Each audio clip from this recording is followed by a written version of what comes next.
Khomotsego o tukile mme mo go tsa metshameko re na le Liza Osekeng a re di simolole ka dinthakgolo. Tona Dr. Mokgweetsi Masisi a re go beeletsa ka bokete mo go anamiseng metsi ke go direla gore Batswana ba seka ba tlhoka metsi. A mokgatlho wa makgotla ka boditsha o sekaseka go hokotsa selekanyo sa ditsha tse di abelwang baikopedi bangwe.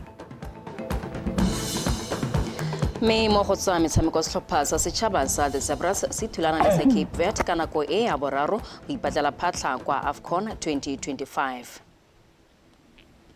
Motho tshwere ga sa ka thamalalo go tswa toropokgolo Gaborone mme a re tsena mo pegong e digogang ko pele.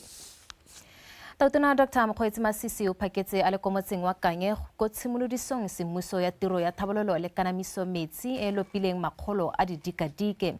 Tiro ke sekao sa gore puso e beeletsa ka bokete mo tlhabololong metsi le dikago tsa one gore beng gae ba nne le metsi a boleng ebile a lekane. Tona a re seabe sa metsi mo ditlhabololong tsa batho le itsholelo ke se se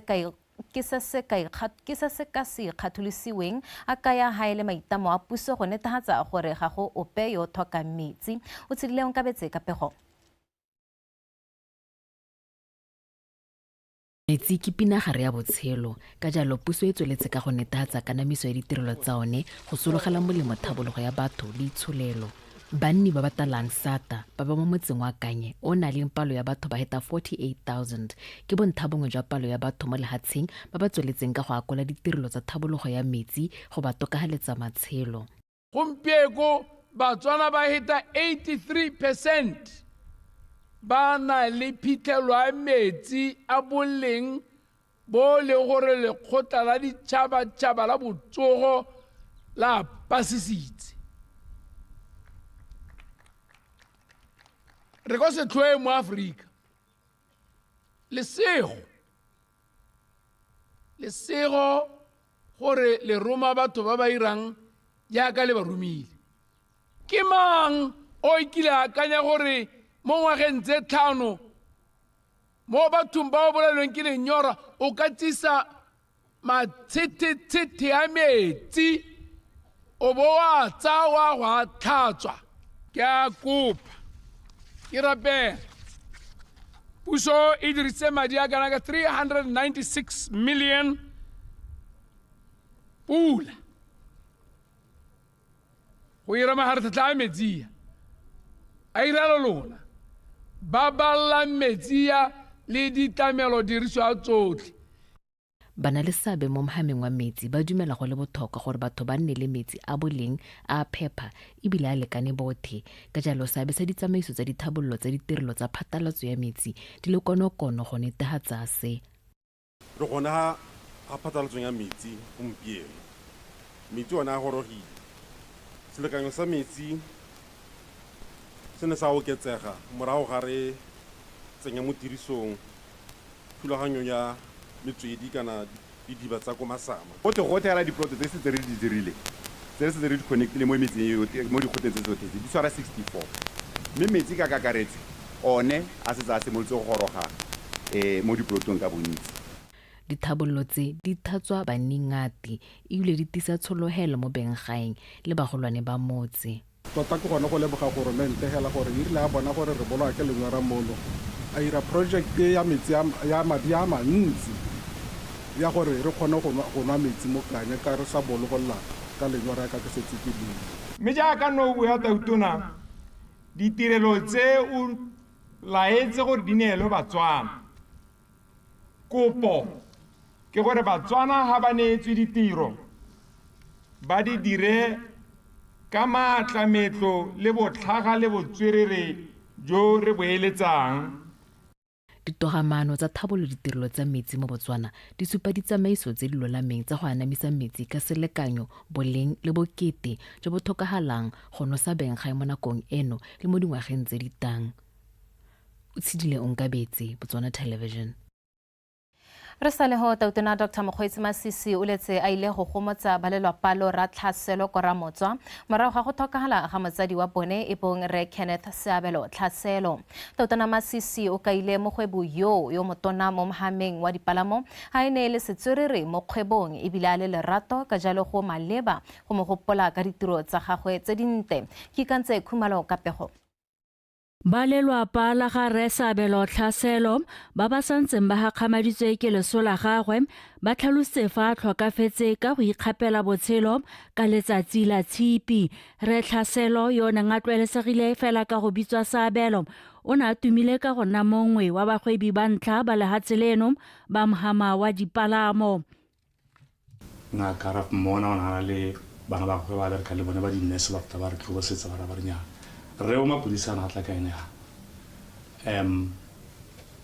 gana botshelo on a Monday morning ra tsogela gape teng ko police station ya Gaborone West ba re thusa ba sepodisi ka botswapelo mme be ba ra ba re nya le tsere tshwetso e fela re ra etsa ga re itse gore re dire ja me ba re nya mme re le ga kolleng a re direng postmortem le tla le itse gore ba sentlente go diregileng mme ga nna jalo ya dirwa ka la bobedi maduo a tla supa gore mogolle itsetse botshelo.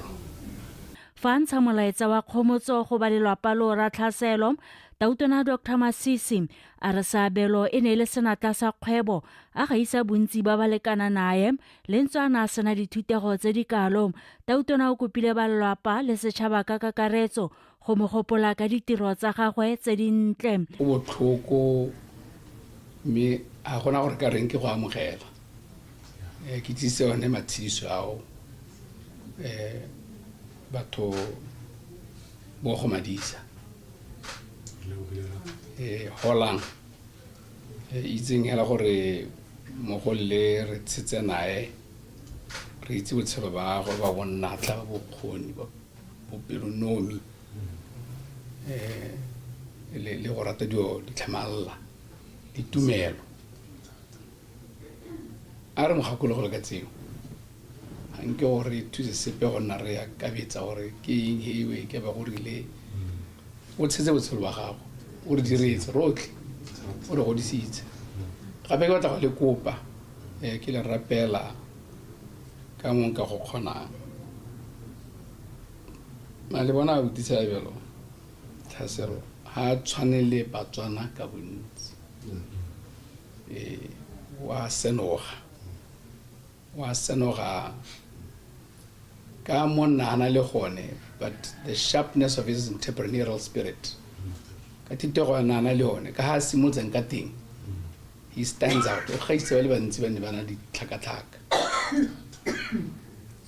and go mo tshwantse gore go kwalwe kana ha sello se ntse ka mokgosi ntseng ka oneo mogolo a batla le bana le nna le kgomotsego ke a go leboga mongame ke a go leboga maitsho gore ba le ditsile a modimo a le ba ba lentseleng le tshweletse dintsi tsa lefatshe mme a modimo a nna le ba balle.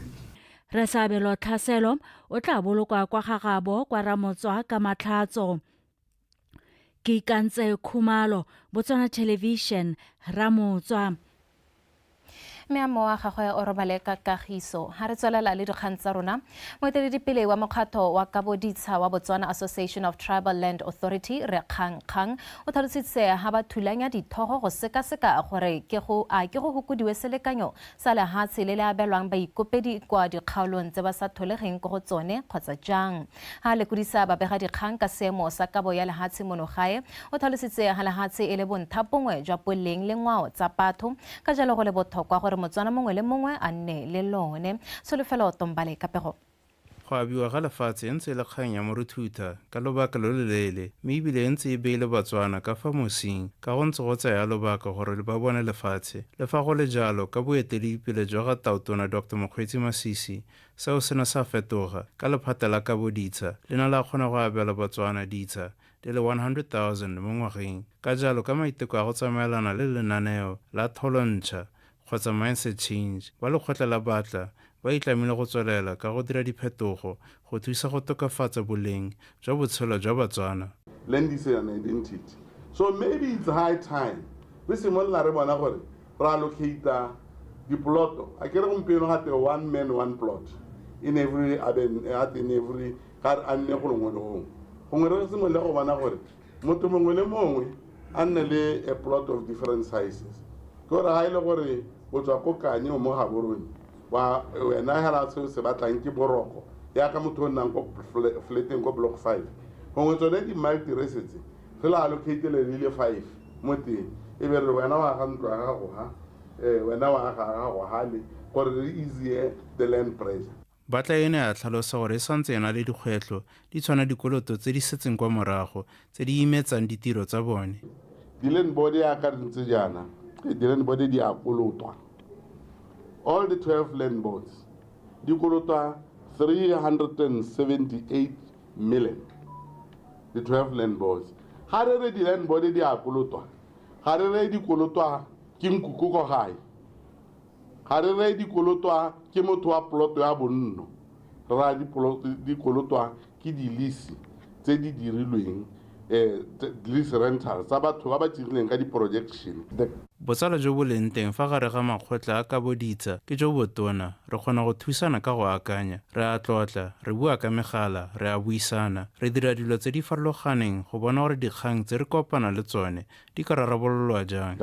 Le fa go ntse jalo ba ne ba tlhalosa fa dingwe tsa dikoloto tseo di tsweletse ka go duelwa mme ebile e le kgwetlho e ka sekeng ya ba thibela go dira tiro ya bone ya go abela Batswana lehatshe. Tsholofelo Tombale, Botswana Television, Gaborone. E tla re mo bekeng eno lehatshe la Botswana le beye monwana tumelano ya tirisano mmogo magareng ga lone le a Zambia, Zimbabwe le Namibia le University ya Hokkaido kwa Japan mo go hemeng ditamorago tse di bakwang ke kepo ya ditswammung di tshwana lead, nickel, zinc le manganese gareng ga tse dingwe tse gantsi di kgothalang dinoka le tikologo di tswa mo meepong. Moemedi wa Japan mono Botswana Resetsu Omori a re go itumedisa go bona mahatshe a itshwaraganya go lwela botsogo jwa batho diphologolo le pabalesego ya tikologo. A re seo se tiisa tirisano ya one le mo mehameng e mengwe ya itsholelo wa mekgasodi kapego. Madu a dipatliso tsa ditlamorago tsa go kgotlhelesega mo go bakiwang ke go ipiwa ga ditswammung kwa moepong wa lead wa Kwabe kwa Zambia a ngwaga wa 2020 a sonotse fa metsi le mmu mo tikologong ya moepo o di kgotlhelesegile ka go fitlhetswe di na le matlhasedi a tshitswana ya lead. E re ka mafatshe a Zimbabwe, Namibia le Botswana le one a na le moepo a ditswammung ka go farologana a ne a na le tšhesego ya go batlisa gore matshelo a batho ba one a sireletsegile go le kae. Mafatshe a ka tshwaragano la Zambia le University ya Hokkaido kwa Japan a na dumelana go simolola lenaneo la Zazinambo go tsweledisa maiteko a go babalela matshelo a batho, diphologolo le tikologo. Each country has some methods that they will actually investigate. So, but lefatshe lengwe le tla dira dipatliso ka ditswammung tse di fitlhelwang mo go lone to decide which areas, which sites they would want to do this research. Zambia would do the same, Zimbabwe, Namibia also do this. My sincere hope that addressing global chemical hazards will continue to enable the sustainable use of mineral resources and contribute to the healthy and robust development of participating countries. Mono Botswana dipatliso di tsweletse go sekaseka gore a mmu le metsi a melapo e mo tikologong ya moepo a koporo wa BCL kwa Selebe Phikwe ga a kgotlelwa ke dikhemikhale tsa nickel le kopore tse di ntseng di epiwa kwa toropong eo.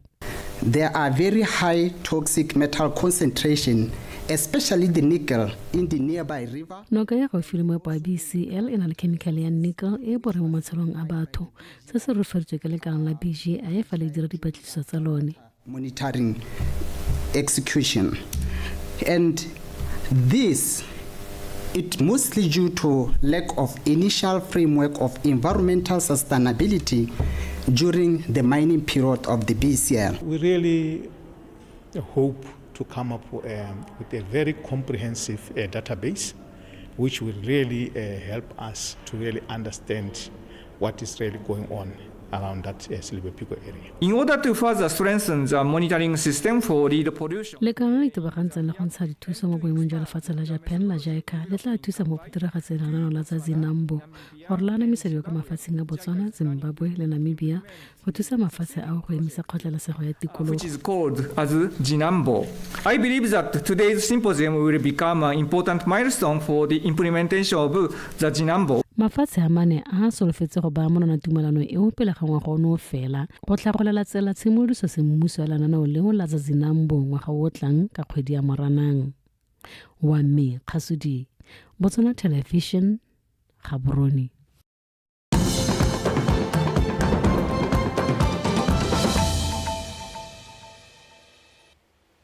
motho etsho re leboga go bontse boikantse rona dikgang tsa rona di tswelela jaana. Puso e thomile ya ba ya thatosa maemo le go hudisetsa ko maphateng a sele bangwe bagolwane mo bodirela pusong. Re boatametse modukanele o thomile mokwaledi wa lephata la tikologo le bojanala. Dr. Omponye Kereteletswe o thomile mogokaganye ko lephateng la khiro ya badirela puso la DPSM. Pego ya re reka tlholo mosimane gape o thatositswe maemo go nna mothusa mo kamela mapodisi.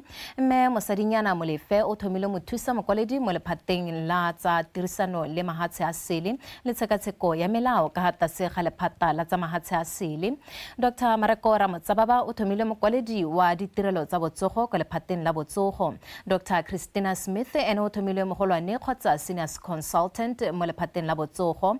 Re Lethata Manne o thatositswe maemo go nna mothusa mo kamela dikgolegelo ko Botswana Prison Service. Re Jacob Tamage o thomile go nna mogokaganye ko lephateng ko lekalaneng tota la Diamond Hub mo lephateng la ditswammung le kgotetso. Re William Kiareng o thatositswe maemo go nna molaodi kwa Phalape. Ha mme Veronica Rabakanyi le ene a thatositswe maemo go nna molaodi kwa Hukuntsi. Mme wa me Ramapipi o hudiseditswe kwa kgaolong ya Bokone Bothaba go nna molaodi e ntse e le mo lephateng la ofisi ya ga Tautona. Bagolwane bao ba simolotse tiro ya maemo a pone a mašwa.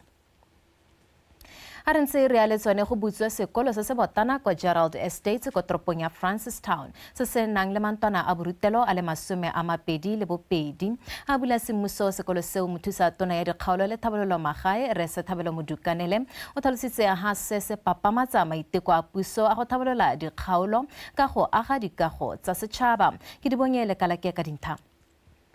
Lefatshe la Botswana le na le ponelo pele ya gore ka ngwaga wa 2036 ebe Botswana e le tšhaba e hethiwang ka dikitso, mme ke toro e ka tegang fa go ka gagamadiwa maiteko a go thabolola mohama wa thuto. Sekolo se sešwa se ke kgato e maleba e ta fefosang katego ya maitlamo ao. One of our mandates as the Ministry of Local Government and Rural Development was provision of infrastructure. Re le lephata nngwe ya maikelelo a rona ke go atolosa boleng teng jwa dikago. Ka jalo tsatsi jeno re bolla dikago tse dišwa tse di tla nnang le seabe mo marafeng go ya pele. They are poised to make a significant impact in our community and beyond. Sekolo se se na le matlo a borutelo a le 22 go akarediwa le a bana le bogole se tla tsosolosa gape itsholelo ya toropo e ka go thama ditiro. We are not only building structures, we are building opportunities. Ga re age dikago fela, ra aga ditshono. Ka go ya sekolo se e tla re bolla ditiro e be godisa itsholelo ya toropo e. And service providers, the benefit will ripple through our community. Mo dikganyeng tse dingwe sekgwa se sa thabololwang mo toropong e se a tshwenya. Re batla gore toropo ya rona Francistown e gole ya tologe ka gore sekgwa ke se wa se bona ra etso se re dumelang gore ke ditsha tse e leng gore ga o ka bewa batho mo go tsone go ka le re pharologanyo e seng kana ka sepe. Go netefatsa gore ga go ope o salelang ko morago mo thutong, sekolo se se tla bo se na le matlo a borutelo a bana le bogole le bana ba ba dingwaga tse di kwa tlase ga botlhano go ba fa sebaka sa gore le bone ba kole thuto fela jaaka ngwana mongwe le mongwe wa lefatshe leno. Ke di bonyele ka lake BTV News, Francistown.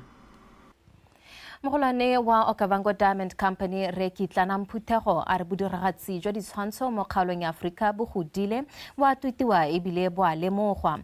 O ne a tswelela ka go rotloetsa puso le mohama o ikemetseng go beeletsa mo go wa ditshwantsho le bodiragatsi le go lemoga bokgoni jwa mohama o mo go godiseng itsholelo ya lehatshe leno.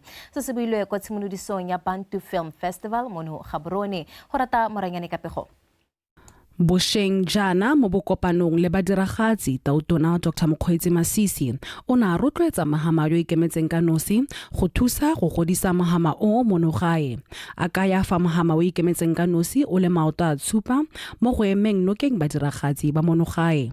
Mafoko a ga tautona ga a wela mo mmung wa lekarapana ka jana company ya Okavango Diamond Company ba tla ema nokeng moletlo wa Bantu Film Festival o itlamang go godisa itsholelo ka ditshwantsho. Also recognize their efforts in driving further economic growth through film tourism with Botswana's re lemoga maiteko a bone mo go tlhaboleng itsholelo ka ditshwantsho. Re lemoga gape bokgoni jwa mohama wa ditshwantsho mo go godiseng itsholelo ya lefatshe leno. Potential to contribute significantly to our country's GDP as we have seen in nations like Nigeria and South Africa.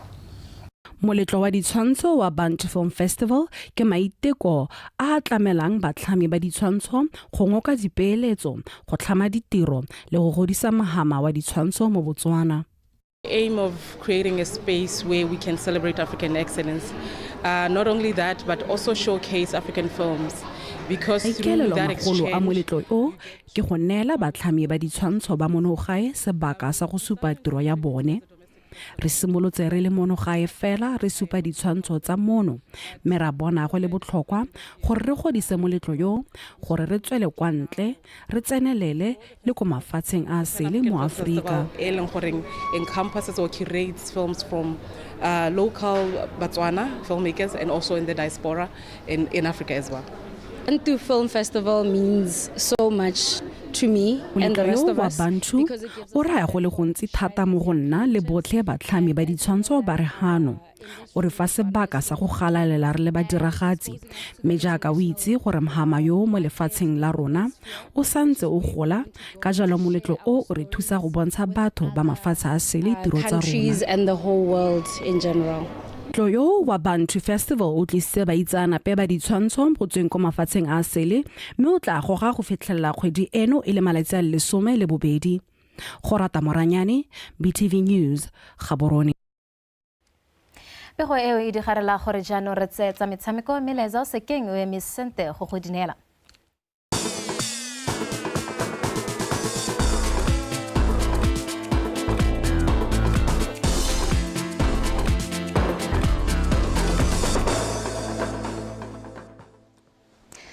Ke a go leboga kgomotsego we tshomadume na ke laetsa o sekeng ka dikgang tsa metshameko mme pego ya rona ya ntlha ke reng mo maitekong a go tlhabolola matshelo a batshameki ga ba sena go tswa mo metshamekong ba Botswana National Sport Commission ba na le lenaneo la Elite Scholarship go rutuntsha batshameki ka dithuto ka go harologana gore ba kgone go itshetsa ka dithuto tseo ba ntse ba le mo metshamekong kgotsa ga ba sa tlhole ba tshameka a rutlwe pego e tletseng ka go rata moeng. Moanamisa mafoko wa BNSC Anderson Lisana o tsweletsa re lenaneo leo la Elite Scholarship ba le tshwaraganetse le ba Botswana Tertiary Students Financing ba ileng bone ba duelelang batshameki dithuto tsa university.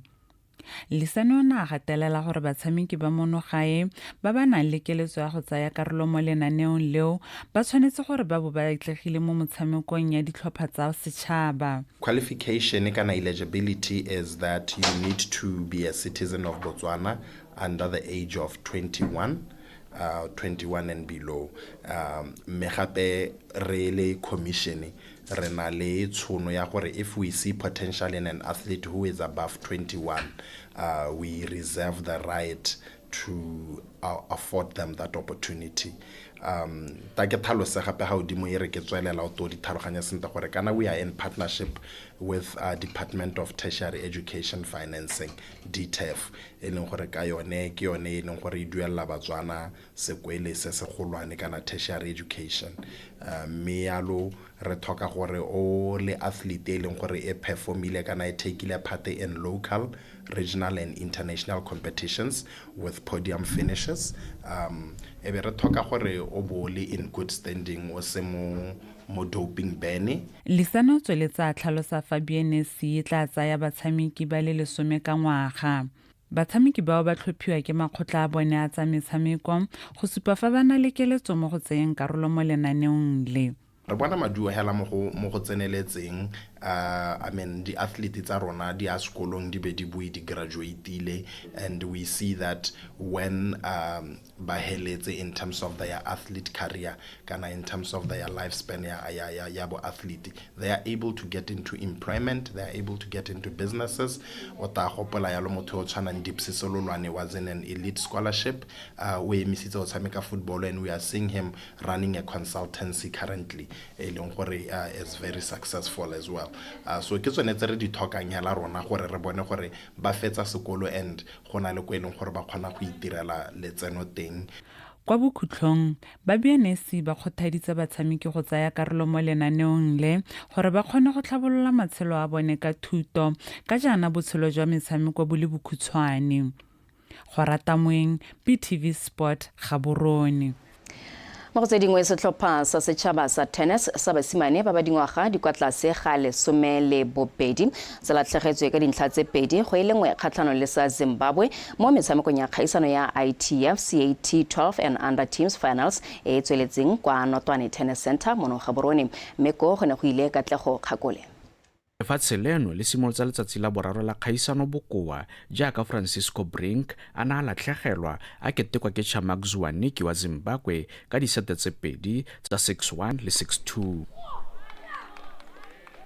I think I lost it on most important points when I gave. Ke latlhegetswe ke motshameko ka gore ke ne ke neela motshameki wa Zimbabwe dibolo tse di motlhofu, mme seo sa dira gore a ntsenya ka fa tlase ga kgatelelo. I was never in advantage in the games.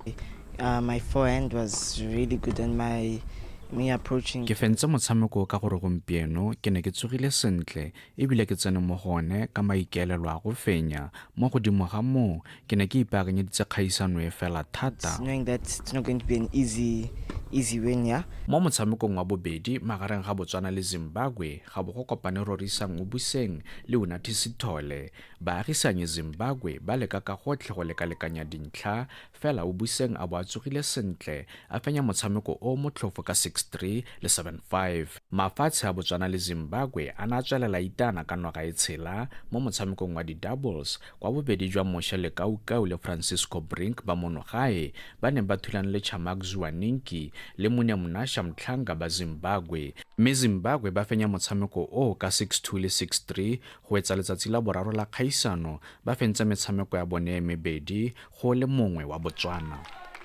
I was not playing. Ke ne ke sema motshamekong o gotlhelele le fa ke ne ke na le sebaka sa go tsaya dintlha ke ne ke retelelwa ke go dira tiro fela e motlhofo. Yes. Mostly I was just trying to play to his backhand with heavy spin. Ke simolotse motshameko ke lebile motshameki o ne ke tshameka le ene ka fa a tshamekang ka teng, mme ebile ke ne ke le kelotlhoko ke sa batle go dira phoso epe go fitlhelela ke fenya motshameko. And that's where I think I played my best. Metshameko eo ya kgaisano ya ITF CAT 12 and under teams finals competition e tla tswelela ka moso ka metshameko ya di-doubles tsa basetsana le basimane, mme kgaisano e solofetse go ya bokhutlong ka Sontaga. Katlego Kgakole, BTV Sport Gaborone. Watsopego yone ga re la dikgang tsa rona tsa metshameko nna le wena re kopane gape ka nako ya bone ga jaanong re di go neela e le ka teme ya sekgowa.